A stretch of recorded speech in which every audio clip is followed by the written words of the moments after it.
జగన్మోహన్ రెడ్డి గారు ఈ రాష్ట్రంలో 10 లక్షల కోట్లు అప్పులు చేసి 1,30,000 కోట్ల రూపాయలు బిల్స్ పెండింగ్ పెట్టి, అది కాక 7.5 లక్షల కోట్ల రూపాయలు రాష్ట్రానికి వచ్చిన ఆదాయం అంటే రమారమి 18 లక్షల కోట్ల రూపాయలు అమలు 2019 నుంచి 2024 వరకు వస్తే దాంట్లో ఆయన సంక్షేమానికి ఖర్చు పెట్టింది కేవలం 18.3%.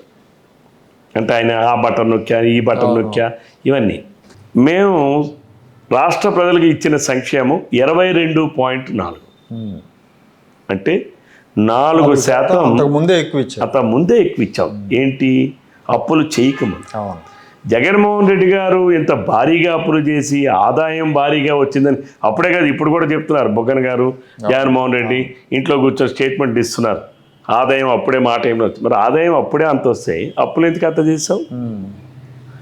ఇన్ని చేసేటటువంటి క్రమంలో ఈరోజు రాష్ట్రం చేతికి వస్తాయి. 1వ తారీఖు నాడే ఉద్యోగస్తులకు జీతాలు ఇస్తున్నాం. 1వ తారీఖు నాడే రాష్ట్రంలో పెన్షన్లు ఇస్తున్నాం. 3,000 4,000 చేస్తామని చెప్పాం. 3,000 6,000 చేస్తామని చెప్పాం.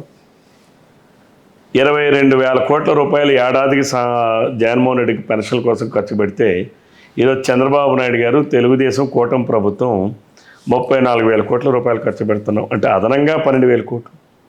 ఈరోజు ఈ సూపర్ 6 అమలుని ఇంత అంటే జగన్మోహన్ రెడ్డి పథకాలు ఇవ్వడానికి ప్రభుత్వ కార్యాలయాలు తాకడ పెట్టాడు. మేమేమి ఈ సూపర్ 6 అమలు చేయడానికి మేమేమి తాకడ పెట్టాల.